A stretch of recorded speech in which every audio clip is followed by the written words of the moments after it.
I want to start by placing before you the defense that we've heard from SEBI chairperson Madhuri Puri Buch, and then what Hindenburg is saying on the back of it, and then we'll try and see whether the defense that's been put out stands to reason or not. So first and foremost, the SEBI chairperson says that the investment in the funds which were made, which are in question at the moment, were made in 2015 when they were both private citizens living in Singapore, and this happened almost 2 years before Buch joined SEBI as a whole-time member, let alone chairperson. So the SEBI chairperson, and you've been a successful professional in your own right. Now, before somebody assumes a post like that of regulator, if they've made some investments, and this is made in a fund, and it's the fund that ultimately goes out and takes investment decisions, you can't hold that person, that professional, a highly successful professional in her own right, accountable for what happened before she became regulator. So let that be the starting point of this conversation. Praveen Chakravarty. Okay, Rahul, first let us understand the background and the context in which this is coming out. Okay, I am not saying Ms. Madhavi Buch is guilty or innocent. The background and the context in which this is happening is there is a certain research report that's come out that has put out documentation alleging something about the head of the securities market regulator. Now, this comes at a time, when does it come? When last year there was a very categorical report by many media houses, foreign media houses such as the Financial Times and Hindenburg about Adani money laundering. There was nothing that we heard from SEBI. Next, personally, Mr. Rahul Gandhi and I did a press conference soon after the elections, and I placed data. I said volumes in the stock market on the 31st of May doubled.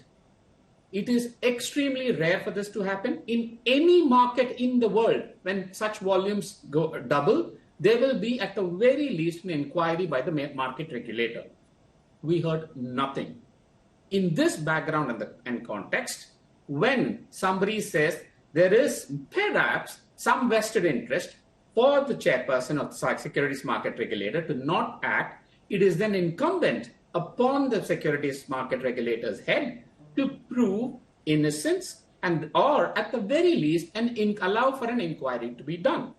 And how can an inquiry be done? An inquiry can be done only, both ethically and legally, only if the chairperson steps aside, resigns, or recuses herself from daily operations. And that is the correct thing to do. So, as far as the inquiry is concerned, these are matters that have been taken up before the Supreme Court. New petitions are being filed to look at the new charges. I'll park that on the side. Let's take a look at the decision to invest in the fund in question. The SEBI chairperson says the chief investment officer of the fund, Anil Ahuja, was a childhood friend of the SEBI chairperson's husband, that they were at IIT Delhi together, that this is a Citibank, JP Morgan person, and that the fund in question has put out a statement to say that they never invested in any of the Adani counters. Okay. My simple question is, why is Ms. Buch dealing with this issue through the media, and Rahul Kanwal is certainly not a lawyer? Sure. Why is the hesitation to undergo an inquiry in this? I'll tell you what I find very strange in a lot of these things. There's been an allegation that has been made. She can issue a response. Because of the position that she holds and because of the context, she did not even open her mouth about the stock market activity after exit, the day before exit polls. I presented data. When you say Supreme Court inquiry, no, the committee said we did not get evidence of end beneficiaries, which is the data that SEBI should have ideally provided. Okay. So I will not absolve her. So in this case, why not conduct an inquiry? Why are you shying away from an inquiry? Hold that thought.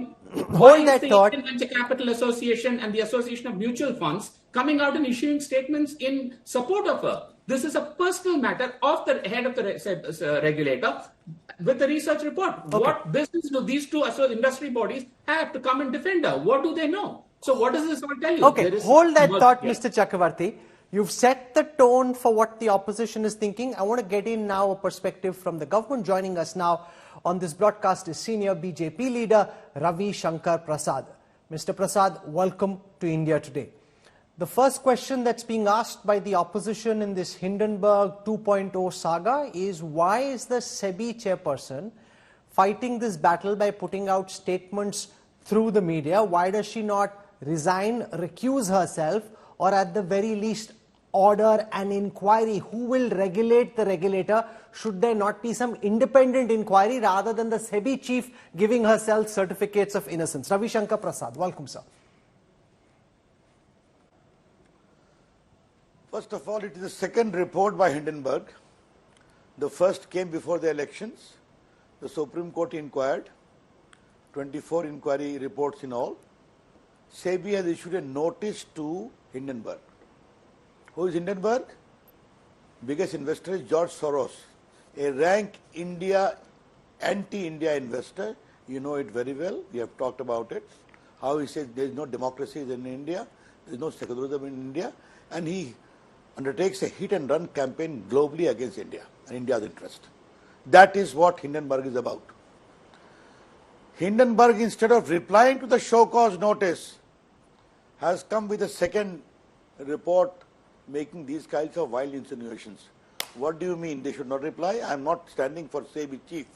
It is entirely her outlook or his family. But she is fully entitled to respond to these wild insinuations. Second, there is a robust mechanism within the SEBI itself. I will gently advise Rahul, your assistant team in legal, to give you a briefing. There is a whole architecture in the SEBI Act where you can go in appeal to a tribunal headed by retired Chief Justice. In the SEBI board, there is the Government of India people, there is a Reserve Bank, there are economists, there is an independent director who take a decision. Again, decision of appellate body, you can go to Supreme Court. But the larger issue is, why did not Hindenburg, with all collusive agenda with opposition here, did not file reply to the show cause notice? And they are short sellers themselves. Therefore, by ushering in instability in the market, they want to benefit out of it. I mean, India is poised to go as the third economy in the world after fifth, removing the mess of Manmohan Singh government. Then all these things are happening to frustrate India's story. India, being the beneficiary of biggest FII and FDI, must be held back. I salute to the small investors. This time they are not buying that story. You want further inquiry by all these collusive conspiratorial allegations to cause havoc in the market. Not acceptable. So the government's charge is that Hindenburg Research is acting in cahoots with the Indian opposition. The opposition counters by saying, if that was the case, wouldn't this have come much earlier in the budget session, soon after or before the budget? It's come when the budget session was already over. The next session is still some distance away, and therefore it's clearly not playing on an Indian political calendar. If it were, it would have come 7-10 days earlier than it actually did. Maybe Hindenburg is just doing its own job and the Indian opposition has nothing to do with it. Mr. Prasad. The reply is very straight. The first report was when? Before the elections? To cloud the elections? The second report is after the results? Naturally, they also want some time to show their responsibility. They have been defeated third time in succession. Therefore, this whole Parliament is over. Let's open the floodgate again. That's my charge. And Rahul Kamal, why only Hindenburg? Why no other report questions like this? Why only this agency? And by the way, with your stature of extensive experience of Indian journalism, in the whole 10 years of Mr. Manmohan Singh as Prime Minister, we have so many shames, scandals, scams, from coal to 2G to whatnot, in which many foreign investors were involved. Antriksh Devas, Westland helicopter. Why there was no report like this? I am only outlining the suspicious circumstances. Second, very important, Rahul Kamal, does the Congress party and the toolkit gang spare anyone? They condemn the Election Commission, a constitutional body. They condemn you people, the media, called you Bika Hua media. If we say like that, then we will be hanged by you people. We will never say that. We respect you media and freedom of speech and expression. Do they spare the CAG? Do they spare the CVC? Therefore, SEBI is a very small body for them. They never care about institutions, but we care about India's economic stability, and that they want. Have a can of worms, without basis, without foundation, keep a dangling sword overhead about India's economic potential so that foreign investors and FIIs go back or reluctant to invest in India. Should that be allowed? That's a larger question. The other question being asked, Mr. Prasad, is that Madhuri Butch remained 100% shareholder of Agora Partners. This is a consultancy firm based out of Singapore until 16th of March 2022 as per Singapore records. This is during her time as SEBI's whole-time member. And therefore, the question that is being asked is it appropriate for someone who's serving as regulator, as SEBI chairperson, to have a consultancy gig on the side, which would have been perfectly okay in her past life as a high-flying banker and investment analyst, but not if she's now regulator? I am not sitting here to speak for Madam Butch. Be very clear about. Nor I wish to. She and her husband have issued a detailed reply, except as a student of law, I want to highlight there is enough safeguard available in the whole mechanism of SEBI about recusal in case of conflict of interest. But larger question, Rahul, I would like to flag. Should we again make these bodies only being managed by retired bureaucrat IAS, or should not allow some fresh, experienced people of great eminence to come and help India's economic growth and stock market management? That's a larger question. तो फिर कोई नहीं आएगा, माफ करें आप. सिर्फ असफल, unsuccessful, who could never make anything in their life, would make a beeline for parvy and psychophancy to become a board member. Why should anyone who has a promising career should come? That's a larger question. For the first time, I'm flagging this on issue, and I'll appreciate if there's a good debate on it. Otherwise, no person of competence will come. Sorry. Someone comes to do a work for the country. Why should?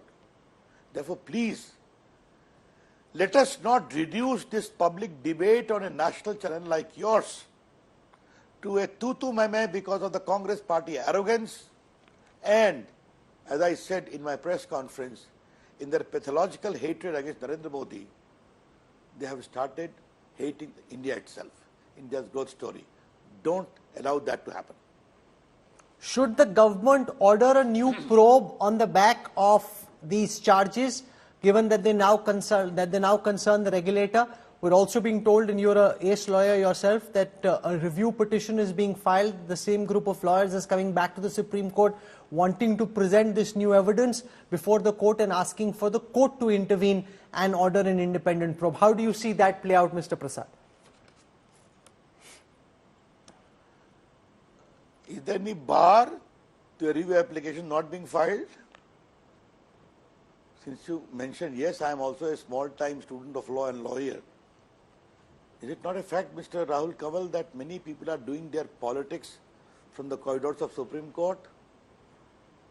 मेरे दोस्तों, अगर politics करना है मैदान में आओ, लड़ो, जीतो.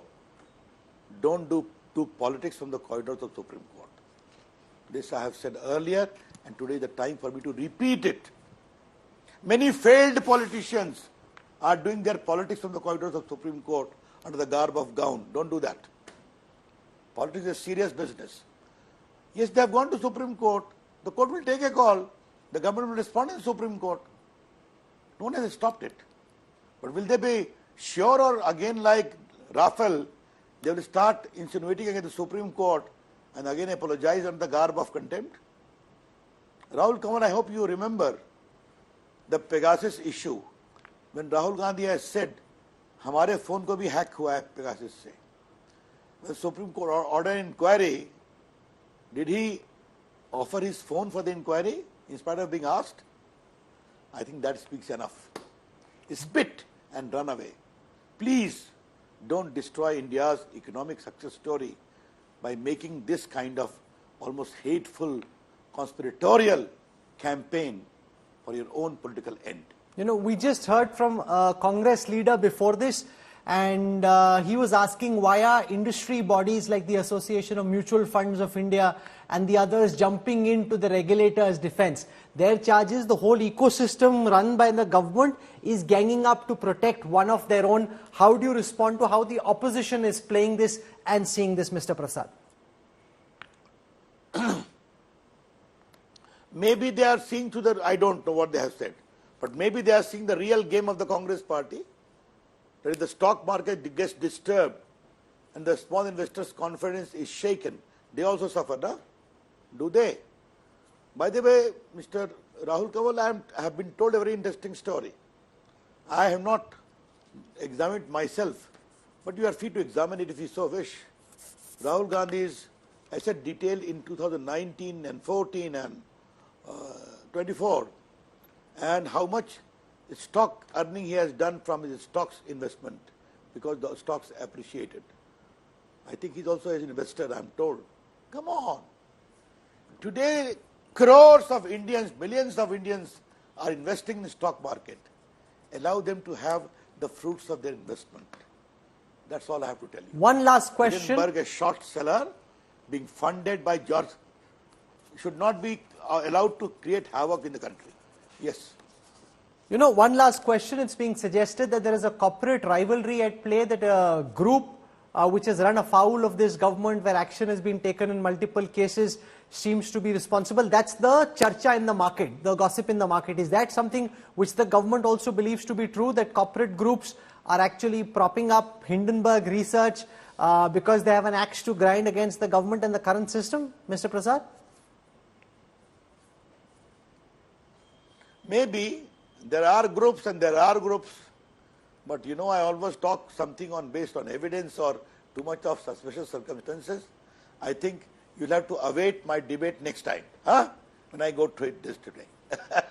I leave it there. Mr. Ravi Shankar Prasad, Senior BJP leader, for joining us with your thoughts. Thank you very much. I want to go back to Praveen Chakravarty from the Professionals Congress. You heard Ravi Shankar Prasad ji giving the government's perspective on this, and I'll take the first issue that he mentioned, that of a highly successful professional coming in and doing a regulator's job. Before this, the Securities and Exchange Board of India, and I say this with no disrespect to anybody else who held the chairperson's chair before this, was largely staffed by bureaucrats. Now, again, with no disrespect to IAS officers, their understanding of the markets, particularly the more sophisticated techniques that are now available, is limited because that's not their job. She was a highly successful investment professional in India, then abroad. And look at some of the moves that she's made, clamping down on futures and options, trying to safeguard retail investors, coming up with new kinds of mutual funds, which again can benefit investors. Now, those are the kind of brains that you want at the helm of a body like SEBI, as would be the case with any regulator. You want the best of the best to come in and give back after playing out a successful career. The moment these kind of questions are asked, it could potentially put off people in her weight category, given their success in a private corporate life, from wanting to come and do this job, because as SEBI chief, she really can't come out and defend herself or debate against you live. Rahul, with all humility, may I say that I have had a similar track record, may not be successful by your definition. I don't know what the definition you use, but I've run a large foreign bank in India. I've been fairly credentialed with Ivy League degrees, and I was an investment professional earlier. To suggest that you can only get credentialed people from the private sector into public offices at the cost of integrity and probity is absolutely laughable. Absolutely laughable what you're suggesting. No, I'm not suggesting that. I'm making a philosophical argument. No, so that you don't get me wrong. I'm saying you want to be able to attract talent such as that, the best of the best, to do the regulator's job. In principle, that's a good thing. Obviously, if you violate any of the regulations, then that's a very big problem. But in principle, getting a good regulator in who understands how the markets play is something that should be appreciated. That is, there are plenty of people who are successful, as however you've defined, and credentialed, since you all seem to be going by credentials, who are willing to do this job free for the country, having an end, doing it in a proper, clean manner with the highest levels of transparency and probity. There is no dearth of such people. The former governor of the Reserve Bank of India, Dr. Raghuram Rajan, was one such. There have been many chief economic advisors, including the current chief economic advisor, who have given up their position, who have had no such issues. So let us not even get down that path of, oh, you cannot get people unless and until they can have some shady investments in some obscure funds, and we have to put up with it so that we can No, but let's take for a moment your charge that it's an obscure fund with shady investments. The fund itself has put out a statement to say that not once did they invest from the time the fund was started up till the time it was wound down. They never invested in any Adani counter. The charge is that she made money off Adani chips. The fund itself, we don't have the investment record in front of us, but they've put out a formal statement which has to be taken at face value. They're saying, we never invested in any Adani counter. Like I said, you are not a lawyer the last time I checked. It is an allegation that has been made. Okay, even if that were to true, and I heard Mr. Prasad's almost political bhashan. I thought this was I think he mistook this for some Bihar political rally. But why? My simple question. Fine, she may be absolutely innocent. I do have a lot of respect for her. Why not an inquiry? Why are you scared of an inquiry? Why? The first thing anybody would have done is to say, I recuse, I step aside, and allow for an impartial, objective inquiry, and that will prove that I am clean. Simple. Why has that not happened? Why did she not order an inquiry after the exit poll scam that we highlighted when volumes doubled? What was that conspicuous silence about? This is why. It is in this context that it leads to certain apprehensions and certain doubts about Ms. Butch's position as the head of the securities market regulator. I'm sorry to say, but today, as things stand now, because of her behavior, she has lost trust and confidence of 50 million investors as well as the opposition. You're saying she's lost the trust and confidence of investors. The markets there was a concern that the markets could crash this morning through the trade. There was volatility. There was an initial dip, most of which was recovered, and the markets seemed to be fairly stable. I mean, the whole idea that this would lead to chaos and panic didn't seem to unfold in that fashion. If one day were a trend, then I think you and I would be very savvy market investors. So just hold your horses. I think the real question is today, the fact that we're even debating and discussing this, the fact that there was some trepidation in the markets, what does that tell you? That there are questions being asked. Isn't it not in the national interest to put this issue to bed? I want foreign investors. I want the stock markets to do well. All of us want funds to come in. Why? Why is everyone from a former union minister to industry bodies such as the Indian Venture Capital Association and the AMFI coming out and batting for an individual? Why not get an inquiry done? Okay, you've made that point about an inquiry. I want you to respond to Ravi Shankar Prasad's charge and the BJP's allegation that Hindenburg Research is funded by George Soros, who seems to have an axe to grind against this government, seems to have an axe to grind against Indian democracy, and is seen by the government as being a destabilizing force. I think it was the British intellectual Samuel Johnson who said patriotism is the last refuge of you can complete it. So I think fine. Even if that allegation is true, come let's conduct an inquiry. Please do conduct an inquiry and find out if Hindenburg is funded by George Soros or some other Soros or whatever, whoever it may be. Conduct an inquiry, please. Okay, what's the next step from the opposition lens on this? It is, I think this is a serious matter. And I say that with a lot of responsibility as someone who has come from the private sector to public life, as someone who actually bats very heavily for getting talent from the private sector. I think it is very, very important that we do not let such issues roil this whole process of getting talent into public life. It is very, very important. So my simple suggestion is, Ms. Butch, please recuse or resign. Let there be an inquiry. We will have to, the parliament committees will have to take over to ensure that there is an impartial inquiry done. And we will promise and guarantee an impartial inquiry. absolutely an objective inquiry from our side. All we are saying is allow that to happen. Okay. Let's put this to rest.